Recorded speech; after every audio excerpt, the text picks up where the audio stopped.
If heaven ever wishes to grant me a boon, it will be the total effacing of the results which, of a mere chance which fixed my eye on a certain stray piece of shelf paper. It was nothing on which I would naturally have stumbled in the course of my daily round, for it was an odd number of an Australian journal, the Sydney Bulletin, for April 18th, 1925.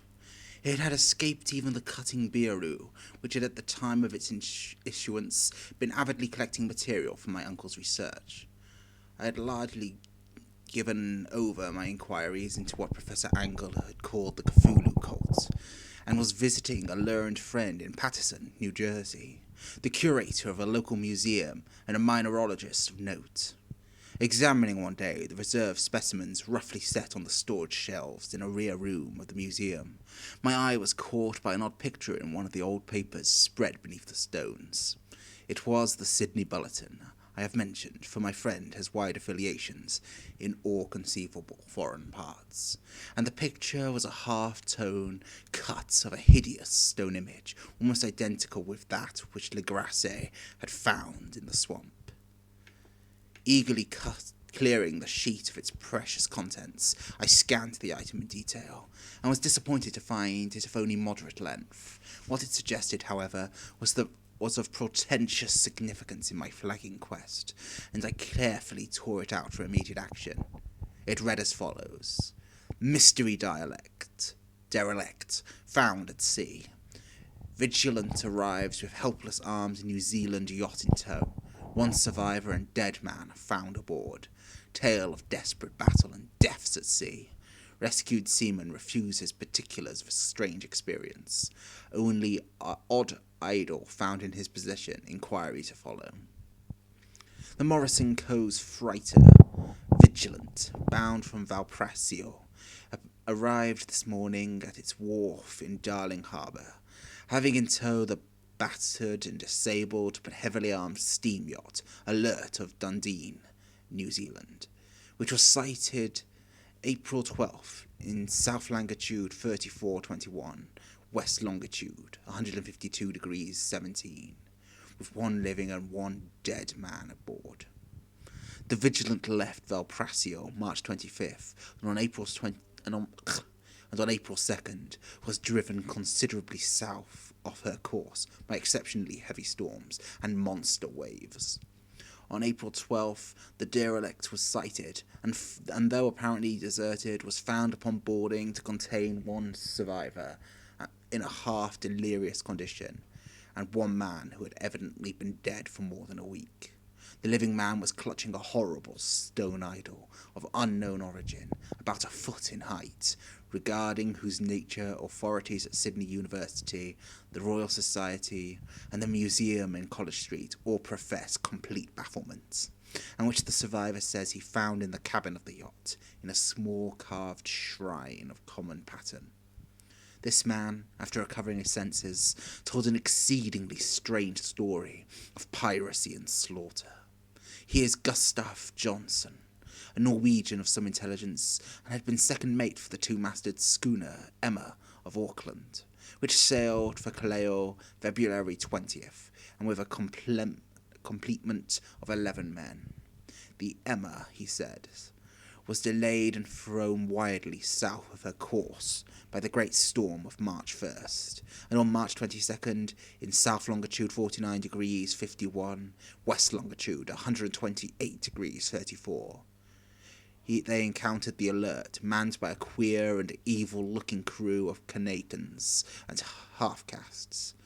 Being ordered preemptively to turn back, Captain Collins refused, whereabouts this strange crew began to fire savagely and without warning upon the schooner, with a particularly heavy battery of brass cannon forming the yacht's equipment.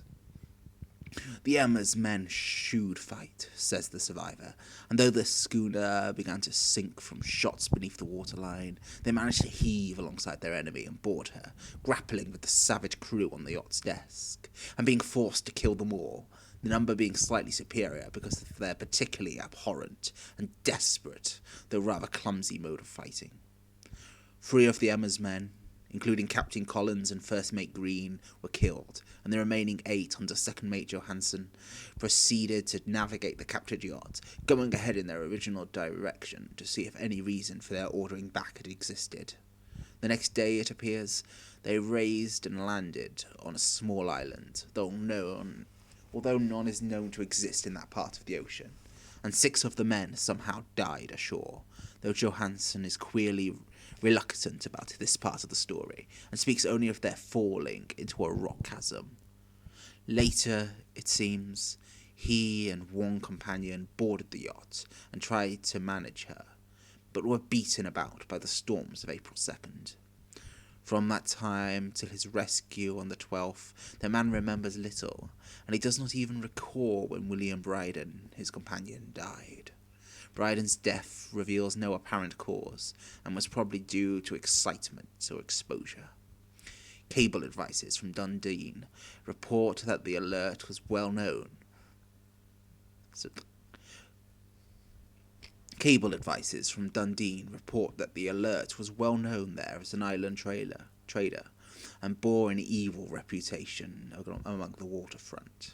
It was owned by a curious group of half-castes, whose frequent meetings and night trips to the woods attracted no little curiosity, and it had set sail in great haste just after the storm and earth and tremors of March 1st. Our Auckland correspondent gives the Emma and her crew an excellent reputation, and Johansen is described as a sober and worthy man. The Admiralty will institute an inquiry on the whole matter, beginning tomorrow, at which every effort will be made to induce Johansen to speak more freely than he has done heretofore. This was all, together with the picture of the hellish image, but what a train of ideas it started in my mind. Here were new treasuries of data on the Cthulu cult, and evidence that it had strange interests at sea as well on land. What motive prompted their hybrid crew to order back the Emma as they sailed about with their hideous idol? What was the unknown island on which 6 of the Emma's crew had died, and about which the mate Johansen was so secretive? What had the Vice-Admiralty's investigation brought out, and what was known of the noxious cult in Dundee? And most marvellous of all, what deep and more than natural linkage of dates was this, which gave a malign and now undeniable significance to the various turns of events so carefully noted by my uncle? March 1st, February 28th, according to the international dateline, the earthquake and storm had come. From Dundee, the Alert and her noisome crew had departed eagerly, as if imperviously summoned, and on the other side of the earth, poets and artists had begun to dream of a strange, dank cyclopean city, whilst a young sculptor had moulded in his sleep the form of the dreaded Cthulu. March 23rd, the crew of the Emma landed on an unknown island and left 6 men dead, and on that date the dreams of sensitive men assumed a heightened vividness and darkened with dread of a giant monster's malign pursuit, whilst an architect had gone mad and a sculptor had lapsed suddenly into delirium. And what of the storm of April 2nd, the date on which all dreams of the dank city ceased, and Wilcox emerged unharmed from the bondage of strange fever? What of all this, and of those hints of old Castro about the sunken star-born old ones and their coming reign, their faithful cult and their mastery of dreams? Was I tottering on the brink of cosmic horrors beyond man's power to bear? If so, they must be horrors of the mind alone, for in some way the 2nd of April had put a stop to whatever monstrous menace had begun its siege on mankind's soul. That evening, after a day of hurried caballing and arranging, I bade my host adieu, and took a train for San Francisco. In less than a month I was in Dundee, where, however, I found that little was known of the strange cult members who had lingered in the old sea taverns.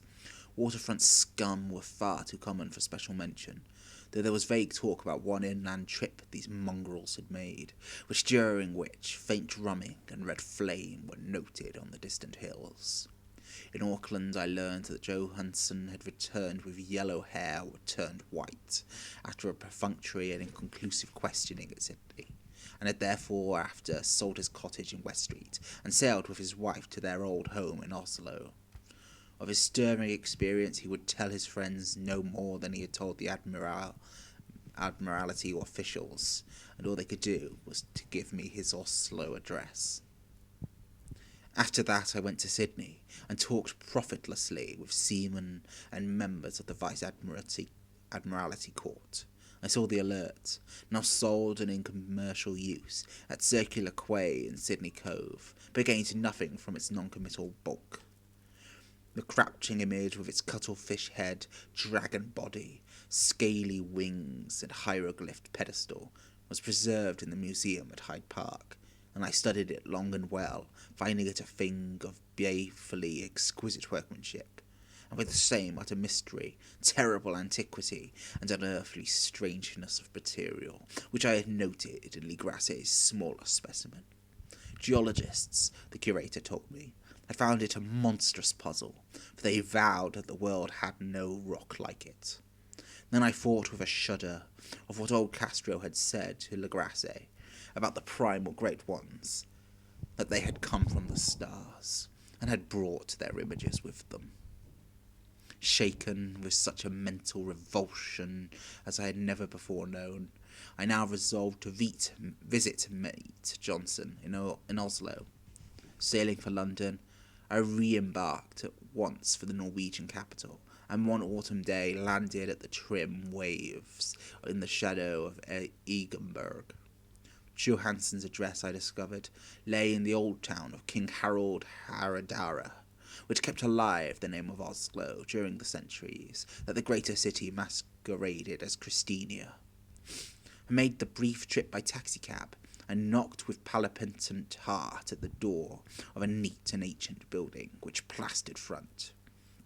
A sad-faced woman in black answered my summons, and I was strong with disappointment when she told me in halting English that Gustav Johansson was no more. He had not survived his return, said the wife, for his doings at sea in 1925 had broken him. He had told her no more than he had told the public, but had left a long manuscript of technical matters, as he said, written in English, evidently in order to safeguard her from the peril of casual pursuit. During a walk through a narrow lane near the Gothenburg dock, a bundle of papers falling from an attic window had knocked him down. 2 Lascar sailors at once had helped him to his feet, but before the ambulance could reach him, he was dead. Physicians found no adequate cause for the end, and laid it to heart trouble and a weakened constitution. I now felt gnawing at my vitals that dark terror which will never leave me till I too am at rest, accidentally or otherwise. Persuading that window that had my connection with her husband's technical matters was sufficient to entitle me to his manuscript. I bore the document away and began to read it on the London boat. It was a simple, rambling thing, a naive sailor's effort at a post-facto diary, and strove to record day by day that last awful voyage. I could not attempt to transcribe it verbatim in all its cloudiness and redundance, but I will tell its gist enough to shew why the sound of the water against the vessel's sides became so unendurable to me that I stopped my ears with cotton. Johansson, thank God, did not know quite all, even though he saw the city and the thing, but I shall never sleep calmly again when I think of the horrors that lurk ceaselessly behind life in time and in space, and of all those unhallowed blasphemies from elder stars which dream beneath the sea, known and favoured by a nightmare cult, ready and eager to loose them upon the world whenever another earthquake shall have their monstrous stone city again to the sun and air. Johansson's voyage had begun just as he had told it to the Vice-Admiralty. The Emma in ballast had cleared Auckland on February 20th, and had felt the full force of the earthquake-born tempest, which must have heaved up from the sea bottom the horrors that fill men's dreams. Once more under control, the ship was making good progress when held up by the Alert on March 22nd, and I could feel the mate's regret as he wrote of her bombardment and sinking. Of the swarthy cult fiends on the Alert, he speaks with significant horror. There was some peculiarly abominable quality about them, which made their destruction seem almost a duty, and Johansen shrews ingenious wonder at their charge of ruthlessness brought against his party during the proceedings of the Court of Inquiry. Then, driven ahead by curiosity in their captured yachts, under Johansen's command, the men sight a great stone pillar sticking out of the sea, and in south longitude 47 degrees 9, west longitude 126 degrees 43, they came upon a coastline of mingled mud and ooze, and a weedy cyclopean masonry which can be nothing less than the tangible substance of Earth's supreme terror, the nightmare corpse city of Riley, that was built in measureless aeons behind history by the vast, loathsome shapes that seeped down from the dark stars. There lay great Cthulu and his hordes, hidden in green, slimy vaults, and sending out at last, after cycles incalculable, the thoughts that spread fear into the dreams of the sensitive, and called imperviously to the faithful to come on a pilgrimage of liberation and restoration. All this Johansen did not suspect, but God knows he saw enough. I suppose that only a single mountaintop, the hideous monolith-crowned cathedral, whereupon great Cthulu was buried, actually emerged from the waters. When I think of the extent of all that may be brooding down there, I almost wish to kill myself forthwith. Johansen and his men were awed by the cosmic majesty of this dripping Babylon of elder demons, and must have guessed without guidance that it was nothing of this or of any sane planet, or at the unbelievable size of the greenish stone blocks, at the dizzying heights of the great carven monolith, and at the stupefying identity of the colossal statues and bas-reliefs, with the queer image found in the shrine on the Alert, is poignantly visible in every line of the mate's frightened description. Without knowing what futurism is like, Johansen achieved something very close to it when he spoke of the city. For instead of describing any definite structure or building, he dwelt only on the broad impressions of vast angles and stone surfaces too great to belong to anything right or proper on this earth, and impious with horrible images and hieroglyphs. I mention his talk about angles because it suggests something Wilcox had told me of his awful dreams. He had said the geometry of the dream place he saw was abnormal, non-Euclidean, and loathsomely redolent of spheres and dimensions apart from ours. Now an unlettered seaman felt the same thing while gazing at the terrible reality. Johansen and his men landed at a sloping mudbank on this monstrous acropolis, and clambered slipperily up over tight and oozy blocks, which could have been no mortal staircase. The very sun of heaven seemed distorted when viewed through the polarizing miasma welling out of the sea-stoked perversion and twisted menace and suspense lurked leerily in those crazily elusive angles of craven rock, where a second glance shrewd concavity after the first shrewd connectivity.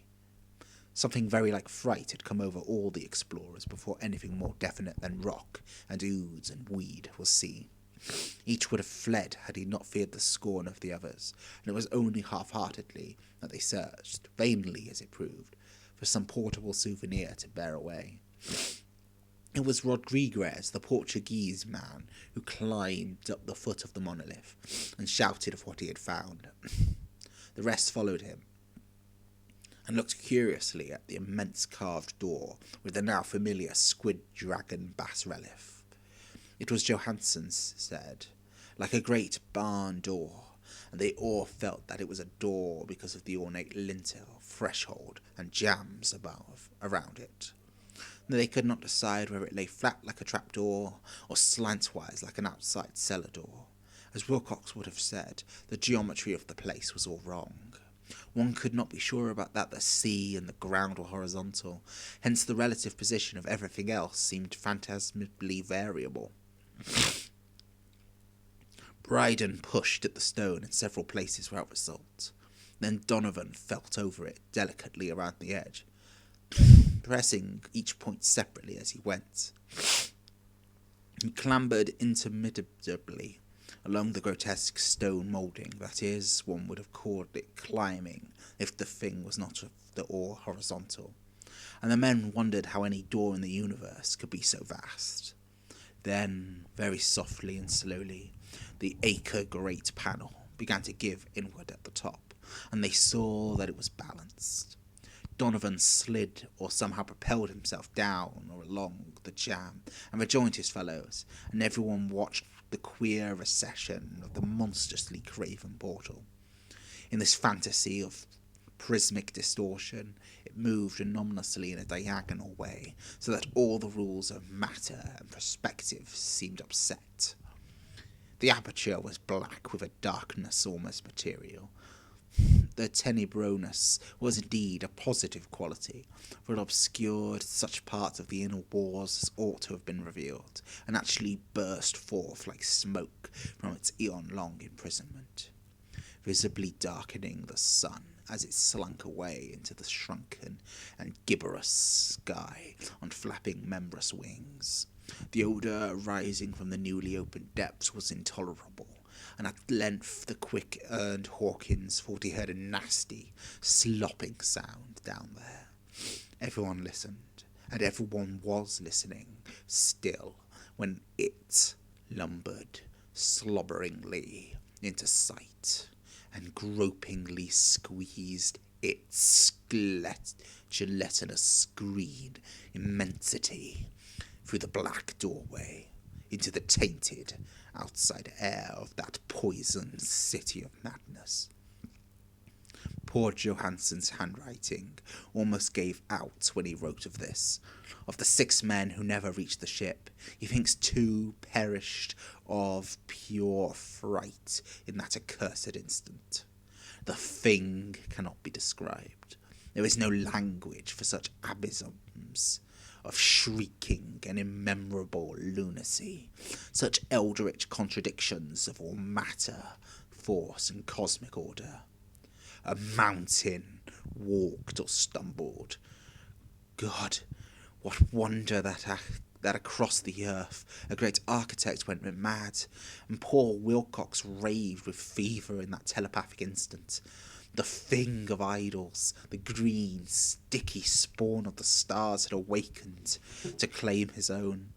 The stars were right again, and what an age-old cult had failed to do by design, a band of innocent sailors had done by accident.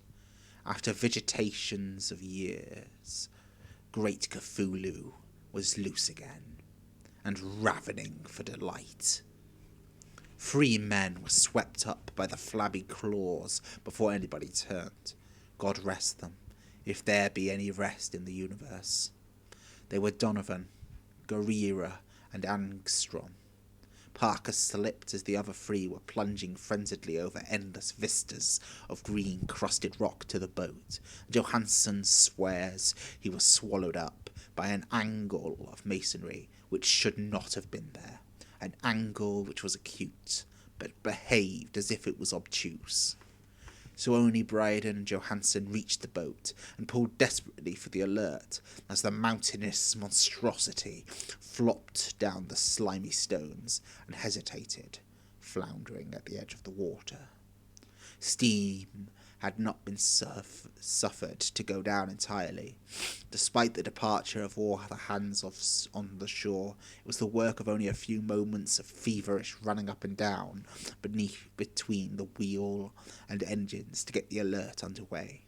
Slowly, amidst the distorted horrors of that indescribable scene, she began to churn the lethal waters, while on the masonry of that churned shore that was not of earth, the Titan thing from the stars, slavered and gibbered like Polyrame, cursing the fleeting ship of Odysseus.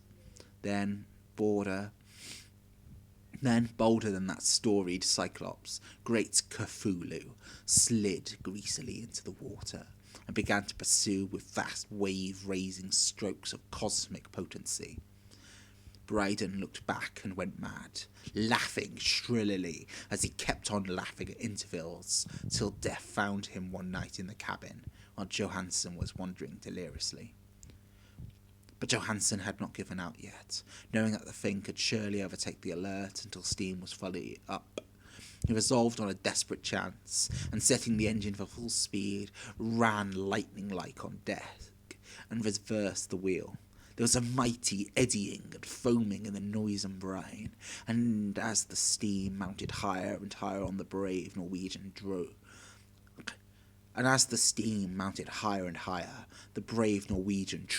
his vessel head-on against the pursuing jelly, which rose above the unclean froth like the stern of a Damon galleon.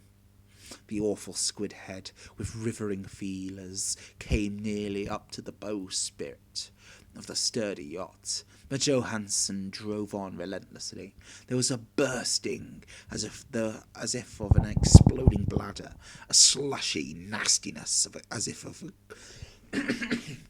of a cloven sunfish, a stench as if of 1,000 opened graves, and a sound that the chronicler would not put on paper. In an instant, the ship was befouled by an acrid and blinding green cloud, and then there was only a venomous seething of astern. Where, God in heaven, the scattered plasticity of that nameless sky spawn was recombing itself into its original hating form, whilst its distance widened every second as the Alert gained impetus from the mounting steam. That was all. After that, Johansen only brooded over the idol in the cabin and attended to a few matters of food for himself and the laughing Manic by his side. He did not try to navigate after the first bold flight, for their reaction had taken something from his soul. Then came the storm of April 2nd, and a gathering of clouds against his consciousness. There is a sense of spectral whirling through liquid gulfs of insanity, of dizzying rides through reeling universes on a comet's tail, and of hysterical plunges from the pit to the moon, and from the moon back again to the pit, all livened by a catening chorus of the distorted, hilarious elder gods and the green, bat-winged, mocking imps of Tartarus. Out of that dream came rescue. The Vigilant, the Vice-Admiralty Court, the streets of Dundee, and the long voyage back home to the old house by the Jägerberg.